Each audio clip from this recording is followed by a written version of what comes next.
ಹಳೆ ಚಂದಮಾಮ 54ರ ಇಸ್ವಿಲಿ April May ತಿಂಗಳಲ್ಲಿ ಯಾವಾಗಲೂ ಬಂದಿದೆ. ಆರ್ ಕಮಲಾಕ್ಷಿ ಅನ್ನೋರು ಈ ಕಥೆನ ಬರೆದಿದ್ದಾರೆ.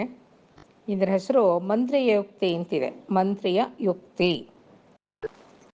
ಬಹಳ ವರ್ಷಗಳ ಕೆಳಗೆ ಅರೇಬಿಯಾ ದೇಶದಲ್ಲಿ ಒಬ್ಬ ಸುಲ್ತಾನ ಇರ್ತಾನೆ. ಅವನು ರಾಜ್ಯ ಪರಿಪಾಲನೆ ಮಾಡೋದ್ರಲ್ಲಿ ಅಶ್ರದ್ಧೆ ವಹಿಸಿ ಸದಾ ಭೋಗಲಾಲಸೆಯಲ್ಲಿ ತಲ್ಲೀನಾಗಿ ರಾಜ ಅಧೋಗತಿಗೆ ಹೋದರೂ ಕೂಡ ಏನೂ ಗಮನ ಕೊಡದೆ ಆರಾಮಾಗಿ ಕಾಲ ಕಳ್ಕೊಂಡು ಇರ್ತಾನೆ. ಸರಿ, ಅವನು ಹಂಗಿದ್ಮೇಲೆ ಇನ್ನು ಅಧಿಕಾರಿಗಳು ಹೇಗಿರ್ತಾರೆ? ಅವರು ಅಷ್ಟೇ, ಅವರು ಎಲ್ಲ ಸೋಂಬೇರಿಗಳಾಗಿ ಕಾಲ ಕಳ್ಕೊಂಡು ಇರ್ತಾರೆ. ಪ್ರಜೆಗಳು ಪಾಪ ಯಾರಾದ್ರೂ ಕಷ್ಟ ಸುಖ ಹೇಳ್ಕೊಳ್ಳೋದು? ಅವರು ಹಾಗೆ ಕಷ್ಟಗಳನ್ನ ಅನುಭವಿಸ್ಕೊಂಡು ಆ ರಾಜ್ಯದಲ್ಲಿ ಇರ್ತಾರೆ. ಆಗ ಸುಲ್ತಾನ್ ಹತ್ರ ಬೇಕಾದಷ್ಟು ಜನ ಮಂತ್ರಿಗಳಿರ್ತಾರೆ. ಅವರಲ್ಲಿ ಕೆಲವರು ಒಬ್ಬರೊಬ್ಬರು ಒಳ್ಳೆಯವರು ಇರ್ತಾರೆ. ಆದರೆ ರಾಜಂಗೆ ಇದನ್ನೆಲ್ಲ ಹೇಳೋದು ಹೇಗೆ ಅಂತ ಅವ್ರಿಗೆಲ್ಲ ಭಯ ಆಗ್ತಾ ಇರುತ್ತೆ. ರಾಜಂಗೆ ಹೇಳಿದ್ರೆ ಅವನು ಕೋಪ ಮಾಡಿಕೊಂಡು ನಮ್ಮ ಮೇಲೆ ಏನಾದರೂ ದಂಡನೆ ವಿಧಿಸ್ಬಿಟ್ರೆ ಯಾಕೆ ಅಂದ್ಕೊಂಡು ಎಲ್ಲರೂ ಸುಮ್ಮನೆ ಇದ್ಬಿಡ್ತಾರೆ. ಒಂದು ದಿವಸ ಒಬ್ಬ ಬುದ್ಧಿವಂತ ಮಂತ್ರಿ ಯೋಚನೆ ಮಾಡ್ತಾ ಇರ್ತಾನೆ, ಸಮಯ ಸಿಕ್ಕಾಗ ಏನಾದರೂ ನಾನು ಒಂದು ಉಪಾಯ ಮಾಡಲೇಬೇಕು ಅಂತ. ಒಂದು ದಿವಸ ಅವನು ಸುಲ್ತಾನ ಇಬ್ಬರೂ ಸಾಯಂಕಾಲದ ಹೊತ್ತು ಓಡಾಡಿಕೊಂಡು ಕಾಲ್ದಾರಿಯಲ್ಲಿ ಓಡಾಡಿಕೊಂಡು ಮನೆ ಕಡೆ ಹೋಗ್ತಾ ಇರ್ತಾರೆ. ಸಾಯಂಕಾಲದ ಹೊತ್ತಾದ್ರಿಂದ ನಡ್ಕೊಂಡು ಮಾತಾಡ್ಕೊಂಡು ಹೋಗ್ತಾ ಇರಬೇಕಾದ್ರೆ ಅವ್ರಿಗೆ ಗೂಬೆಗಳು ಕಿರಿಚಾಡೋದು ಕೇಳಿಸುತ್ತೆ. ಅದನ್ನು ಕೇಳಿದ ತಕ್ಷಣ ಮಂತ್ರಿ ತಟಕ್ ಅಂತ ಸುಮ್ಮನೆ ನಿಂತ್ಕೊಂಡ್ಬಿಡ್ತಾನೆ. ಗೂಬೆಗಳ ಮಾತು ಅವನಿಗೆ ಅರ್ಥವಾಗುತ್ತೇನೋ, ಕೇಳ್ತಾ ಇದ್ದೇನೇನೋ ಅನ್ನೋ ಥರ ಕೇಳ್ತಾ ನಿಂತ್ಕೊಂಡ್ಬಿಡ್ತಾನೆ.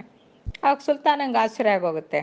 ಅದೇನಪ್ಪ ನಿನಗೆ ಈ ಗೂಬೆ ಭಾಷೆ ಬರುತ್ತ್ಯಾ? ಅದೇನೋ ಅಷ್ಟು ಕಿವಿ ಕೊಟ್ಟು ಅದನ್ನು ಕೇಳ್ತಾ ಇದೆಯಲ್ಲ ಅಂತ ಕೇಳ್ತಾರೆ. ಆವಾಗ ಇವನು ಹೌದು ಸ್ವಾಮಿ, ನನಗೆ ಬರುತ್ತೆ ಅಂತ ಹೇಳ್ಕೊತಾನೆ. ಆಮೇಲೆ ಇನ್ನೂ ಸ್ವಲ್ಪ ಹೊತ್ತು ಹಾಗೆ ಕಿವಿ ಕೊಟ್ಟು ಸಂಭಾಷಣೆ ಕೇಳ್ತಾ ನಿಂತಿರ್ತಾನೆ. ಆಮೇಲೆ ಸಾಕಪ್ಪ ಸಾಕು, ಇನ್ನಿವುಗಳ ಸಂಭಾಷಣೆ ಕೇಳೋಕ್ಕಾಗೋದೇ ಇಲ್ಲ, ಕಿವಿಲಿ ಕಾದು ಸೀಸ ಹಾಕ್ದಂಗಿದೆ, ನಡೀರಿ ಸ್ವಾಮಿ ಹೋಗೋಣ ಅಂತಾನೆ.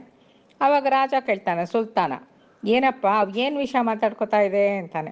ಅಯ್ಯೋ ಸ್ವಾಮಿ, ಅದನ್ನೇನು ಕೇಳ್ತೀರಿ ಬಿಡಿ, ಅವೆಲ್ಲ ಬುದ್ಧಿ ಇಲ್ಲದೆ ಇರೋ ಪಕ್ಷಿಗಳು, ಅವುಗಳ ಮಾತಿಗೆ ನಾವೇನು ಗಮನ ಕೊಡಬೇಕಾಗಿಲ್ಲ ಅಂತ ಉದಾಸೀನವಾಗಿ ಹೇಳ್ತಾನೆ. ರಾಜಂಗೆ ಇನ್ನೂ ಕುತೂಹಲ ಆಗೋಗುತ್ತೆ. ಅಷ್ಟು ತಿಳಿಗೇಡಿ ಮಾತಾದರೆ ನನಗೆ ಕೂಡ ಯಾಕೆ ಹೇಳಬಾರ್ದು ನೀನು?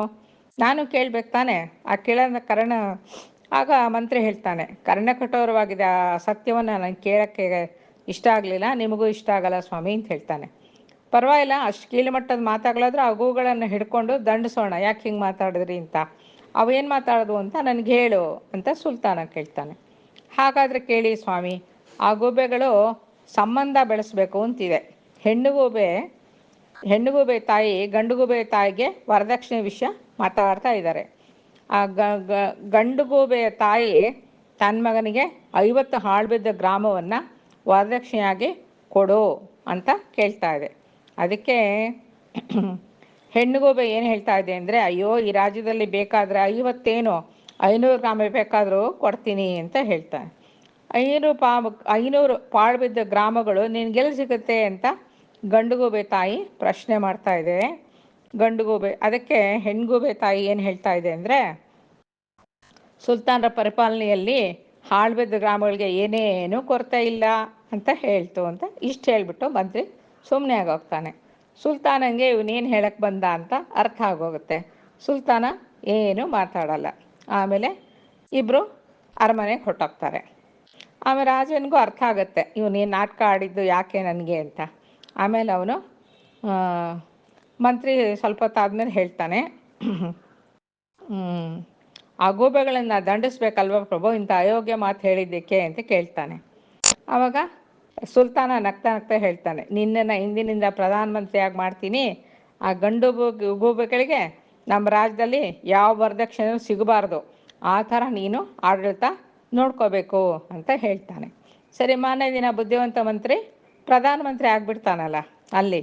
ಆದಮೇಲೆ ಸುಲ್ತಾನ ಕೂಡ ತನ್ನ ದಿನಚರಿನ ಬದಲಾಯಿಸ್ಕೊಂಡು ರಾಜ್ಯಸಭೆಗೆ ಬರೋದು ಹೋಗೋದು, ರಾಜಕಾರಣ ನೋಡೋದು ಎಲ್ಲ ಮಾಡಿಕೊಂಡು ಶ್ರದ್ಧೆ ವಹಿಸಿ ರಾಜ್ಯವನ್ನು ಒಳ್ಳೆಯ ಆಡಳಿತಕ್ಕೆ ತಂದು ಸುಖ ಶಾಂತಿ ನೆಲೆಸೋ ಹಾಗೆ ಮಾಡ್ತಾನೆ.